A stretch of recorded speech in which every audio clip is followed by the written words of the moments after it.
नमस्कार दोस्तों, आप सभी का साहित्य ज्ञान पर हार्दिक स्वागत है। दोस्तों, आज हम लौकिक गद्य साहित्य के बारे में अध्ययन करेंगे। पिछली क्लास में हमने लौकिक पद्य साहित्य के बारे में अध्ययन किया था। अगर आपने वो क्लास नहीं देखी हो तो उस क्लास को ज़रूर देखें। वो क्लास आपके लिए बहुत ही महत्वपूर्ण होने वाली है आगामी परीक्षाओं के लिए। और दोस्तों, अगर आप हमारे चैनल पर नए हैं तो चैनल को सब्सक्राइब करें और बेल आइकन को प्रेस करें ताकि हमारी आने वाली हर क्लास का नोटिफिकेशन आप तक पहुंच सके। तो चलिए दोस्तों, बिना देरी किए हुए शुरू करते हैं आज की क्लास को। लौकिक गद्य साहित्य की प्रमुख रचनाएं तथा उनके कवि। राहुल वेल रचनाकार, इसके रोड़ा कवि है और इसका रचना काल 10वीं शताब्दी है। काव्य रूप ये चंपू काव्य हैं। दोस्तों, ये रचना पूरी इम्पोर्टेंट है, तो दोस्तों इस रचना को याद रखिएगा। और इसकी भाषा राजस्थानी है। वर्ण विषय, इस रचना में कलचुरी राजवंश के सामंत के साथ नायिकाओं का नक्शिक वर्णन है। ये एक शिलांकित कृति है और ये मुंबई के प्रिंस ऑफ वेल्स संग्रहालय में सुरक्षित है। यह पद्य गद्य मिश्रित चंपू काव्य है। भाषा हिंदी की 7 बोलियों का प्रयोग किया गया इसमें, जिसमें अपभ्रंश व लोक भाषाओं का मिश्रण तथा पंजाबी का भी प्रयोग देखने को मिलता है। और इसकी जो प्रधान भाषा है वो है राजस्थानी। सर्वप्रथम इसका प्रकाशन डॉक्टर भयाणी के द्वारा भारतीय विद्या से करवाया था। बाद में डॉक्टर माता प्रसाद गुप्त ने इसका सुसंपादित संस्करण निकाला। बेली का अर्थ बेलिया छंद या विलास होता है। बेली शब्द संस्कृत के वेली या वल्ली शब्द से बना है, जिसका अर्थ है काव्य की वेलता जो कीर्ति या श्रृंगार के सहारे ऊपर उठती है और फैलती है। बच्चन सिंह का कथन है। राहुल वेली का अर्थ बच्चन सिंह ने राजविलास से लिया है। राहुल वेल की भाषा मूल मध्य देशी अपभ्रंश है, किंतु इसमें पंचाई और पूर्वी, दोस्तों इसमें पंचाई का अर्थ होता है पश्चिमी, और पूर्वी अपभ्रंशों का भी संश्लेष है। रामचंद्र तिवारी का कथन है। राहुल का अर्थ संभवतः राजा होता है। वेली का अर्थ विलास, और इस प्रकार राहुल वेली का अर्थ हुआ राजविलास। ये बच्चन सिंह का कथन है। डॉक्टर नगेंद्र के अनुसार, नागेंद्र नहीं है दोस्तों, ये टाइपिंग मिस्टेक है, नगेंद्र है। डॉक्टर नगेंद्र के अनुसार इसमें राहुल नामक नायिका का नक्शिक वर्णन है। नोट: राहुल वेल रचना से नक्शिक वर्णन की परंपरा की शुरुआत हिंदी में मानी जाती है। महत्वपूर्ण बिंदु है दोस्तों, याद रखिएगा। राहुल वेल रचना के बारे में कथन: ये सामंती विलास की विकृति का अच्छा नमूना है। बच्चन सिंह का कथन: कलचूरी नरेश कर्ण की एक रानी होनी थी। इसके आधार पर राहुल वेल को उससे संबंध नहीं किया जा सकता। यह शिलांकन भोज परमार के संरक्षण में किया गया प्रतीक होता है। डॉक्टर बच्चन सिंह का कथन है। राहुल वेल हिंदी की गद्य पद्य मिश्रित चंपू परंपरा की प्राचीनतम रचना है। यह आचार्य विश्वनाथ प्रसाद का कथन है।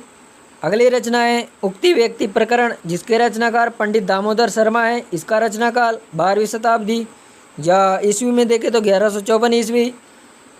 और यह एक व्याकरण ग्रंथ है। विशेष तथ्य: पंडित दामोदर शर्मा काशी के महाराज गोविंद चंद्र के सभा पंडित थे और ये एक व्याकरण ग्रंथ है। इसकी रचना राजकुमारों को स्थानीय भाषा का ज्ञान कराने के उद्देश्य से की गई थी। इस रचना में बनारस के आसपास की संस्कृति और भाषाओं का वर्णन है। पंडित दामोदर शर्मा ने इसकी भाषा को अपभ्रंश कहा है। सुनीति कुमार चटर्जी ने इसकी भाषा को प्राचीन कोसली अवधि कहा है। इसका आरंभिक नाम उक्ति व्यक्ति था। 5 प्रकरणों में विभक्त होने के कारण इसका नाम उक्ति व्यक्ति प्रकरण पड़ा। उक्ति व्यक्ति प्रकरण रचना के बारे में विद्वानों के कथन: वेद पढ़ब, स्मृति, अभ्यासी, पुराण वेद देखब।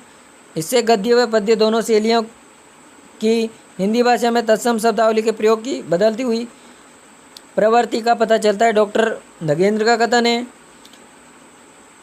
उक्ति व्यक्ति प्रकरण एक अत्यंत महत्वपूर्ण ग्रंथ है। इससे बनारस और उसके आसपास के प्रदेशों की संस्कृति और भाषा आदि पर अच्छा प्रकाश पड़ता है और उस युग के काव्य रूपों के संबंध में थोड़ी बहुत जानकारी प्राप्त होती है। आचार्य हजारी प्रसाद द्विवेदी का कथन है। दामोदर शर्मा की पुस्तक से पता चलता है कि उन दिनों कहानियों में गद्य का भी प्रयोग होता था। संभवतः चंपू काव्य ढंग की रचना होती है, यह हजारी प्रसाद द्विवेदी का कथन है। उक्ति शब्द का अर्थ लोकोक्ति अर्थात लोक व्यवहार में प्रयुक्त भाषा पद्धति है, जिसे हम हिंदी में बोली कह सकते हैं। लोक भावात्मक उक्ति की जो उक्ति आधारित व्यक्तता स्पष्टीकरण करे वे उक्ति व्यक्ति शास्त्र है। मुनिजिन विजय का कथन है। वर्ण रत्नाकर इसके रचनाकार ज्योतिश्वर ठाकुर है और इसका रचनाकाल 12वीं शताब्दी है। भाषा इसकी मैथिली हिंदी है और संपादक सुनीति कुमार चटर्जी और पंडित बउआ मिश्र ने इसका संपादन करके बंगाली एशियाटिक सोसाइटी से 1940 में इसका प्रकाशन करवाया। इस रचना में कुल 8 अध्याय जिन्हें कल्लोल कहा गया। कौन कौन से अध्याय है? नगर वर्णन, नायिका वर्णन, आस्थान या आख्यान वर्णन, ऋतुओं का वर्णन, प्रणयक, भट्टादि वर्णन, शमशान वर्णन और अपूर्ण। इस ग्रंथ में सर्वप्रथम अवध शब्द का प्रयोग किया गया है। इस रचना को मैथिली का विश्वकोश कहा जाता है। वेरी मोस्ट इम्पोर्टेंट बिंदु है दोस्तों, याद रखिएगा। कई बार परीक्षा में पूछा जा चुका है कि मैथिली का विश्वकोश आदिकाल की किस रचना को माना जाता है, तो किसको माना जाता है? वर्ण रत्नाकर को। डॉक्टर सुनीति कुमार चटर्जी ने इसे संस्कृत के विश्वकोशात्मक ग्रंथ मानसोल्लास के समकक्ष बताया है। वर्ण रत्नाकर रचना के बारे में आलोचकों के कथन। हिंदी गद्य के विकास में राहुल के पश्चात वर्ण रत्नाकर का भी योगदान कम नहीं कहा जा सकता। डॉक्टर नगेंद्र का कथन है 13वीं से 14वीं शताब्दी तक अपभ्रंश की कोई लोकभाषा निर्मल जल की तरह दिखाई पड़ने लगी थी और इन्होंने अपने को साहित्य प्रयोग के लिए सक्षम बना लिया था। बच्चन सिंह का कथन है इसमें न तो अपभ्रंश का व्यवहारिक ढांचा है और नई कृत्रिम शब्दावली है। संस्कृत के तत्सम शब्दों का प्रयोग धड़ल्ले से होने लगा है। बच्चन सिंह का कथन है। तो दोस्तों ये थी आज की हमारी क्लास और दोस्तों इस प्रकार हमने आदि साहित्य को पढ़कर पूरा समाप्त कर लिया है। अब अगली क्लास में हम आदिकाल से संबंधित जो भी प्रश्न बनते हैं उन प्रश्नों को लेकर आएंगे और इसके बाद हम भक्ति काल को शुरू करेंगे। तो दोस्तों मिलते हैं अगली क्लास में, तब तक के लिए धन्यवाद। और दोस्तों अगर हमारी क्लास पसंद आई हो तो क्लास को लाइक करें और ज़्यादा से ज़्यादा अपने दोस्तों के साथ शेयर करें। धन्यवाद।